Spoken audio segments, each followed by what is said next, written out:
Bem-vindos ao JKCast, o podcast de economia, finanças e investimentos, com José Cobori. Sejam todos muito bem-vindos a mais um episódio do JKCast. Se você ainda não é inscrito no canal, inscreva-se e ative as notificações para ser avisado sempre que eu postar um novo conteúdo. E caso você goste, não esqueça de clicar no like e fazer os seus comentários aqui abaixo. Perguntas em áudio e texto para o WhatsApp 11 95 550 0005. Perguntas entre 40 segundos e 1 minuto, se identificando de onde você fala e gravando de locais silenciosos. Bem, pessoal, estou gravando esse episódio para não deixar vocês sem o episódio de sábado, mas como vocês podem notar, não estou em casa, estou aqui passando alguns dias aqui no interior, numa pousada no meio da natureza, que por sinal está muito quente, estou aqui transpirando, mas vamos lá. Sem mais delongas, a primeira pergunta. Salve Cobori e toda a comunidade, me chamo André e trabalho como professor, sou de Santos, São Paulo. Você poderia explicar melhor o sistema petrodólar e como ele se tornou uma espécie de salto qualitativo dos acordos de Bretton Woods para a manutenção do domínio estadunidense sobre a economia mundial? Pergunto porque você tem uma capacidade ímpar de simplificar as coisas e eu me atrapalho para explicar didaticamente isso nas aulas. Percebo que é um elemento pouco falado nas discussões, apesar de ser fundamental para compreender o porquê de países como a Arábia Saudita não serem colocados no eixo de ditaduras, mesmo sendo uma tirania. Um abraço a toda a classe trabalhadora e um beijo no coração de todos que habitam e turistam na nossa linda Santos. Bem, vamos lá. André, sistema petrodólar, você fala aqui, né, do sistema eurodólar, do petrodólar, mas você basicamente quer entender a influência do petrodólar, né, no que é chamado de, conhecido como petrodólar, para a estabilidade e a hegemonia da moeda americana, né, da moeda estadunidense, ou seja, o dólar. Vamos lá. Até a Segunda Guerra Mundial, fazendo um resumo aqui, né, da história, até a Segunda Guerra Mundial, a gente sabe que a Primeira e a Segunda Guerra Mundial era o Império Britânico que era, digamos assim, o centro dinâmico, né, da economia mundial. Só que, passado a Primeira e a Segunda Guerra, a Europa toda destruída, o esforço britânico na guerra, inclusive a pedido, né, de Winston Churchill, que os Estados Unidos entrou na guerra porque a Inglaterra não tinha mais como financiar o esforço de guerra, né? E a Inglaterra já tinha abandonado o padrão ouro lá atrás justamente por isso. Ele continuou imprimindo a libra esterlina para poder financiar o esforço de guerra e eles estavam com sérios problemas. Foi quando o Churchill insistiu para que os Estados Unidos, e o convenceu, né, a entrar na Segunda Guerra Mundial, porque sem a ajuda dos Estados Unidos, o lado aliado não venceria essa guerra, principalmente na Europa, né? Depois os Estados Unidos, o ataque de Pearl Harbor, acabou se envolvendo na guerra contra o Império Japonês de então. E aí, com a entrada dos Estados Unidos, né, e depois do final da Segunda Guerra, o mundo todo destruído, né, o mundo desenvolvido todo destruído, basicamente, a Europa e o Japão completamente destruída pela Segunda Guerra, os Estados Unidos com seu território, né, intacto e a sua indústria intacta, se tornou aí a nova potência mundial a substituir o Império Britânico, e foi, desde então, começou aí o Império Americano, né, o sistema imperialista americano. Veio os acordos de Bretton Woods, e teve a era de ouro do capitalismo, só fazendo um resumo rápido, que eu sempre falo isso aqui no canal, né, para não ficar repetitivo.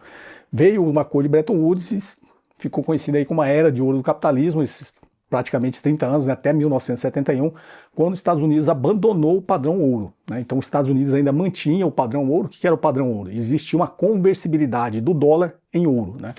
Então, se você possuísse um dólar americano na época, você poderia ir lá e converter isso em ouro, caso fosse necessário. Então isso dava um lastro para a moeda e era o que estabelecia a confiança, né? Porque por que eu vou confiar nesse pedacinho de papel pintado de verde aqui, se ele não tiver um lastro, né? Se eu não puder, no limite, trocá-lo por alguma coisa real. Então o padrão ouro, na realidade, é isso, é o lastro da moeda em ouro.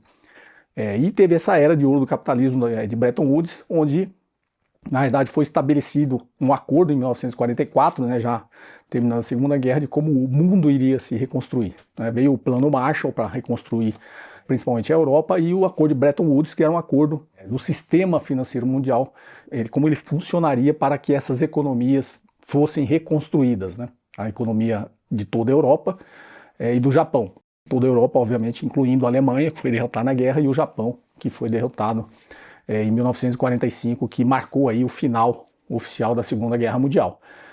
E o acordo que foi feito de Bretton Woods é o inverso do que a gente faz hoje, né? Tinha as taxas de juros eram fixas, né? Elas não poderiam, no limite, elas não poderiam ser acima da inflação. Qual que era a lógica disso, né? Porque se a taxa de juros for acima da inflação, existe uma oportunidade de se especular, né? Para que eu vou produzir se eu posso simplesmente investir numa taxa de juros e ganhar inflação, ter ganhos reais sem produzir nada? Então, foi estabelecido que as taxas de juros seriam fixas, abaixo do nível de inflação. Isso obrigaria, né, todos aqueles que detivessem capital para investir no sistema produtivo.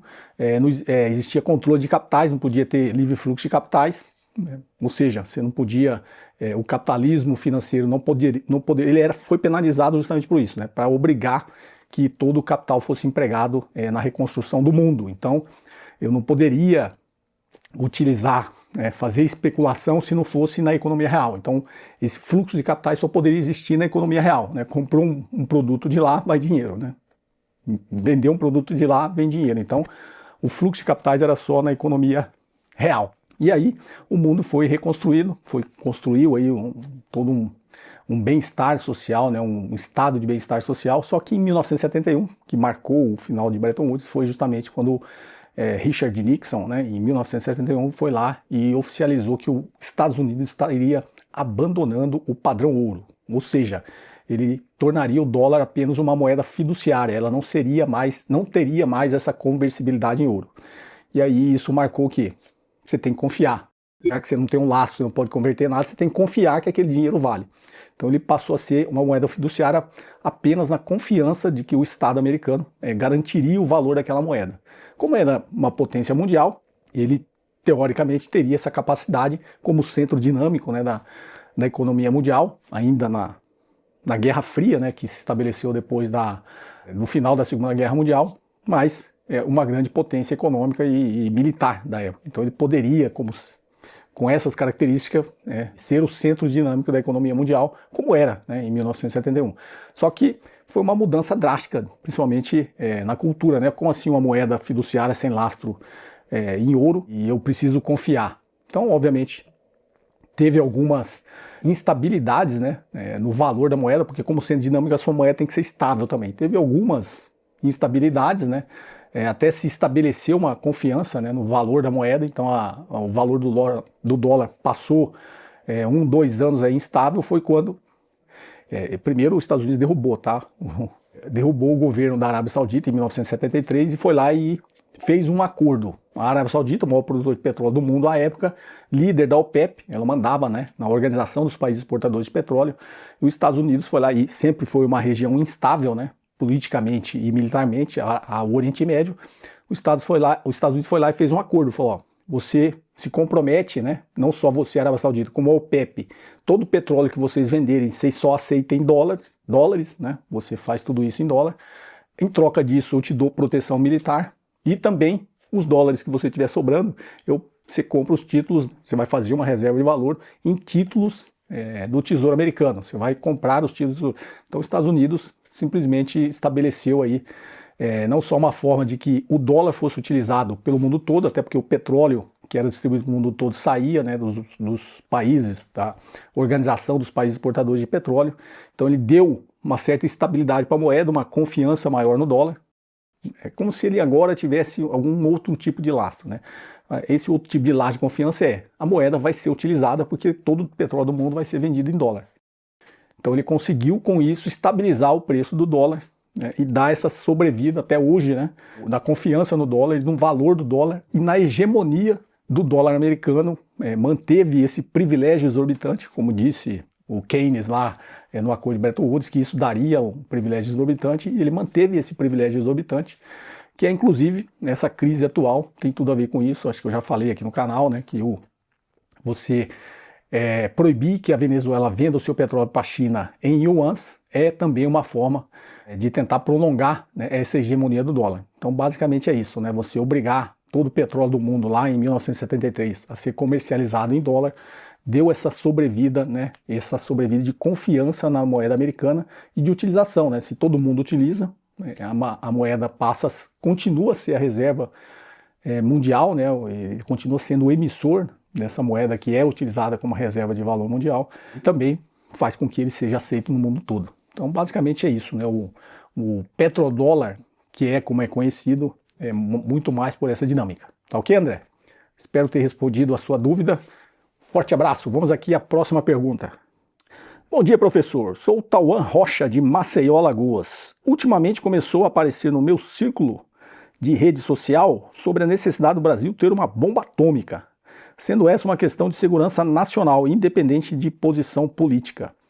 Com esse ataque à Venezuela e todos os movimentos recentes dos Estados Unidos, acha que é necessário? Seria viável? Quais os impactos? Parabéns pelo seu trabalho. Sua didática e calma para explicar são incríveis. Obrigado, Tauan, de Maceió, Alagoas. Bom, quais os impactos? Se é necessário, se é viável e quais os impactos, né, de ter uma bomba atômica. Na verdade, até um tempo atrás, isso era como... Porque, assim, de novo, gente, a propaganda, né, dos Estados Unidos, que é a maior potência militar do planeta, ela é muito eficaz, né? Essa propaganda não é só o que eles falam, né? É que os filmes falam, é que os think tanks falam, que as ONGs falam, né? Que todos falam, eles fazem isso de forma muito eficaz, tanto que a gente vê a resistência aqui, né? Pelo menos de 30% da população aqui no Brasil, de entender que os Estados Unidos ele é maléfico, né? Para esse equilíbrio mundial. Mesmo o Donald Trump sendo extremamente sincero, falando absurdos, ainda tem gente que o defenda, né? Isso, na realidade, demonstra a eficácia ao longo do tempo dessa propaganda estadunidense, que é feita via soft power, né? Que é, na realidade, fazer essa lavagem cerebral, essa colonização mental nas pessoas para defender aquilo que lhes é interessante, né? E uma coisa que lhes sempre foi interessante para que você vai ter uma bomba nuclear? Eles sempre põem o lado mais perverso, né? Vai destruir o mundo, quer dizer. Os únicos até hoje a utilizarem armamento nuclear no mundo foram eles, né? Que soltaram 2 bombas no Japão no final da Segunda Guerra Mundial, em Hiroshima e Nagasaki. Então, se alguém já utilizou a bomba nuclear, foram os estadunidenses, né? Foi os Estados Unidos que soltou. As outras potências que têm bomba nuclear nunca utilizou, né? A Rússia, a Índia, o Paquistão, a China, a França, esses países nunca utilizaram, né? A Coreia do Norte, nunca utilizaram. Então, por que ter a bomba atômica se você não utiliza? Porque é um poder de dissuasão que você tem. A gente costuma dizer que em geopolítica você só é respeitado, né? Tanto respeitado para não ser atacado. Na verdade, quando eu falo poder de dissuasão, você está dissuadindo alguém a tentar usar a força com você. Haja vista aí, os Estados Unidos, as potências nucleares não atacam um outro país que tem bomba nuclear. A Coreia do Norte é muito menor, mais pobre do que a Venezuela, do que o Afeganistão, do que o Iraque, do que o Irã, do que todos os países que os Estados Unidos, do que a Coreia, do que o Vietnã, que os Estados Unidos já atacou. A Coreia, obviamente, antes de separar e virar a Coreia do Norte, né? Por que os Estados Unidos não ataca, não ameaça, não faz tudo que faz com os outros países, com a Coreia do Norte, que é um país pequeno, economicamente insignificante na geopolítica mundial? Não faz isso porque eles têm uma arma nuclear, né? Então, no limite, eles podem utilizar. Então, você, na realidade, o poder de dissuasão é você ter um poder militar de possuir uma arma nuclear para que você não seja ameaçado, para que você seja respeitado, não é que você vá utilizar, até porque a utilização de uma arma nuclear na situação atual é o fim da humanidade, né? Se todo mundo começar a utilizar armamento nuclear, a gente tem armamento nuclear no planeta para destruir 10 planetas Terra, né? Nem precisaria ter tanto. Mas houve, depois da Segunda Guerra Mundial, uma corrida para se obter o armamento nuclear, né? E aí os países foram obtendo esse armamento, cada um obtendo o seu, primeiro a Rússia, né? A União Soviética, depois as potências europeias, algumas, depois a própria China, né? Conseguiu fazer sua bomba nuclear, a Coreia do Norte. Então, são países que chegaram nesse ponto de conseguir desenvolver o seu armamento nuclear e a partir de então passou a ser respeitado, né? Ninguém os ameaça, ninguém é uma ameaça de invasão, de ataque militar. Então você ter um armamento nuclear é você ter um poder de dissuasão, é um poder de ser respeitado. Porque na geopolítica mundial, a gente costuma dizer que se o seu último estágio for a diplomacia, você nunca vai ser respeitado, né? Se o seu último estágio de negociação, quer seja econômico, que a gente está vendo nos Estados Unidos, militar, for a diplomacia, no limite você não tem poder, né? Porque a diplomacia é o poder do argumento da negociação. E se esse for o seu último estágio, você não tiver o poder da força, você não é um agente respeitado numa mesa de negociação. Então, não que você vá utilizar, mas no limite você não vai ser ameaçado. Essa é a lógica de você ter um armamento nuclear. Agora, o Brasil é necessário? Toda essa explicação, no meu ponto de vista, o Brasil deveria ter um armamento nuclear, mas Fernando Henrique, né, quando existiu de novo esse soft power, né, de um acordo de não proliferação de armas nucleares, o Brasil foi lá e assinou que ele não ia desenvolver um armamento nuclear, por isso a gente não tem um armamento nuclear. Temos tecnologia, temos cérebro suficiente, cientistas suficientes, recursos suficientes para ter um armamento nuclear. Não temos, tá? Exatamente por isso, a gente aderiu, né, esse acordo de não proliferação de armas nucleares. Foi um erro estratégico, geopolítico estratégico que o Brasil teve. Mas no estágio atual se fala, é viável? Economicamente eu acho que até poderia ser, né? Mas você não consegue hoje desenvolver um armamento nuclear sem que os outros fiquem sabendo, né? Então você não vai chegar, como é o caso do Irã, né? Você não vai chegar, você vai ser atacado antes de conseguir obter esse armamento nuclear. Então não sei se no estágio atual é viável. Se existisse uma maneira, eu sou favorável a ter, né? Eu acho que o Brasil deveria desenvolver, porque aí se você conseguir desenvolver sem ninguém ficar sabendo, que eu acho muito difícil, praticamente impossível, mas se você chegar a obter, você mudou de patamar, né? Ninguém mais vai te ameaçar, te invadir, te atacar e utilizar a força no limite contra você, né? Então, se você tiver armamento nuclear, aí a sua diplomacia passa a ser mais eficaz, né? Que no limite vão ter que sentar com você e negociar, não vão te atacar, tá? Então, se é viável ou não, é essa a questão. Tá ok, Tauan? Espero ter respondido a sua dúvida aí e colocado aqui o meu posicionamento. Vamos lá aqui, então, a nossa última pergunta. Olá, professor José Cobori. Meu nome é Cristine Naum. Sou professor e agradeço pelos conteúdos compartilhados. Pergunta: por que parece que nada consegue parar o Donald Trump? Não há leis, acordos institucionais, forças políticas contrárias dentro e fora dos Estados Unidos que consigam freá-lo? Às vezes me parece que todos os países poderosos têm interesses convergentes com Trump e que, na verdade, irão se beneficiar dos seus planos de domínio e mudanças geopolíticas. Obrigada. Bem, vamos lá, Cristine. É o que a gente está vendo, né? Ninguém consegue pará-lo. Eu já emiti essa opinião várias vezes, né? Eu acho que quem consegue pará-lo é o próprio povo americano, né? As próprias instituições americanas. Só que desde o primeiro mandato do Donald Trump, e eu já recomendei esse livro aqui, tem Como as Democracias Morrem. Inclusive são dois americanos de Harvard que escreveram, né? E eles explicam, eles citam lá no primeiro mandato de Trump, eles citam Trump, citam inclusive o Bolsonaro aqui, citam outros governos de extrema-direita, de como eles se utilizam da própria democracia para destruí-la, né, por dentro. Então, desde o primeiro mandato do Donald Trump, ele vem atacando as instituições. É uma estratégia que a gente viu aqui, mas que não é só daqui, tá? Todos os países são dominados pela extrema-direita. Você vê que eles próprios, eles se elegem utilizando as instituições, utilizando a democracia e depois começam a corroê-la por dentro. Como? Atacando as instituições. Então é comum você ver, eles atacam as instituições, atacam os jornalistas, a imprensa, ataca a arte, ataca os artistas, ataca a cultura, que é quem consegue freá-lo, né?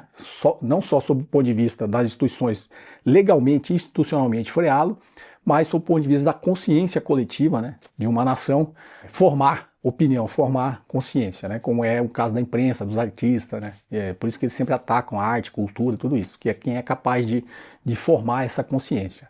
Então é um padrão muito parecido, se não idêntico, que está nesse livro, tá? Eu recomendo. Leiam Como as Democracias Morrem.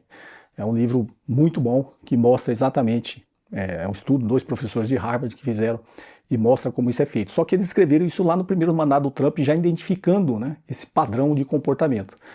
E o Donald Trump não conseguiu se reeleger, né, assim como o Bolsonaro não conseguiu se reeleger aqui, só que depois ele voltou mais forte, mais vingativo, né, e mais determinado a terminar o que ele começou no primeiro mandato. Então por isso ele voltou mais, atacando muito mais as instituições, atacando o próprio judiciário, né, atacando o Congresso, o Legislativo, atacando a imprensa. Você vê que como ele trata a imprensa, né, nos lembra, parece que é um padrão conhecido, né? Então, atacando o jornalista, atacando a imprensa, e também esse lado, esse narcisismo, né, esse ego, você vê o pessoal comentando, né, não sei se é só boato, que primeiro ele ficou revoltado, né, de não ter ganhado o Nobel da Paz, por isso ele deu essa desprezada, né, na Maria Corina, né, que estava ali achando que ela ia, né, assumir o poder na Venezuela e ajudado pelos Estados Unidos. Ela já tinha entregado a Venezuela em entrevistas, né, inclusive para o próprio filho do Donald Trump, né, em programas de televisão americana, dizendo que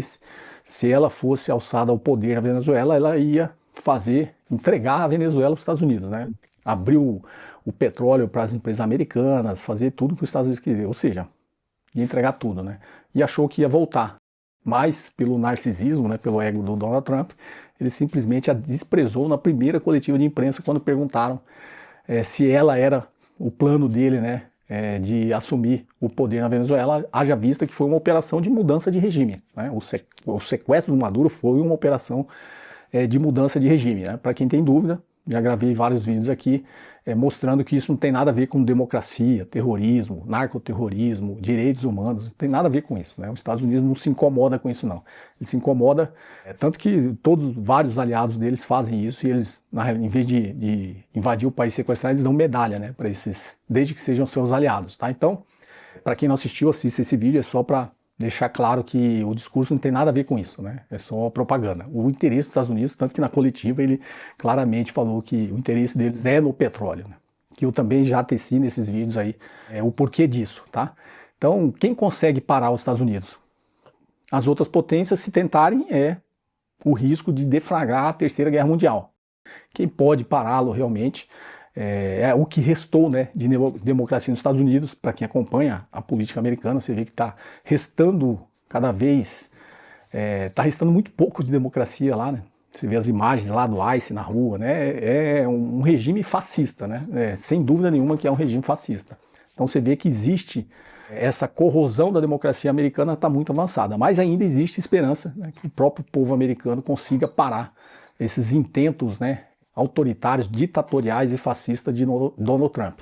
Essa é a esperança. No limite, eu acho ainda que quem vai conseguir pará-lo serão o próprio povo americano e as instituições americanas. Porque a gente tem que ter essa esperança, né? No limite, se for pará-lo com forças externas aos Estados Unidos, é o risco de deflagrar a Terceira Guerra Mundial, né? Mas existe forças, assim como a Rússia e a China, que conseguem ainda de alguma forma, num jogo geopolítico, conseguir intimidá-lo, né? Ele vai fazer tudo que ele está falando, tá? Ele vai invadir a Groenlândia, agora ameaçou invadir o México. É um louco. Então a gente tem que arrumar meios e ter esperança que existem meios de pará-lo. Ok, Cristina? Cristina, essa é a minha visão. Ainda tenho esperança pelo que a gente vê acontecendo nos Estados Unidos. Parece que está aumentando cada vez mais, né, esse movimento, né, do próprio povo americano para tentar pará-lo, né? Até esse evento que teve infeliz ali de terem assassinado ali uma cidadã americana, né? Que tentou ali sair da rua ali, e o Donald Trump, o J.D. Vance, já um monte de gente foi na televisão falar que a mulher era terrorista, né? Tentou atropelar o cara, e as imagens são claras, né? Não tentou atropelar nada. A mulher só tentou sair e foi assassinada ali, né? A sangue frio. Uma cidadã americana, né? Isso parece que está gerando muita revolta, né, no povo americano.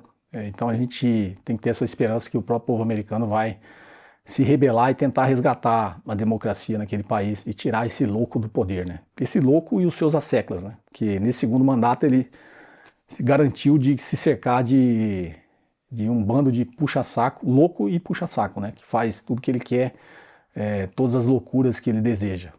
Secretário de Defesa que quer ser chamado de secretário de guerra, que era um apresentador da Fox News, que tem um livro que chama American Crusade, que diz que os Estados Unidos tem que ter uma guerra santa, né, contra a China, vestido de cowboy, quer dizer, as figuras, né, que hoje mandam, né, na maior potência militar do mundo, né.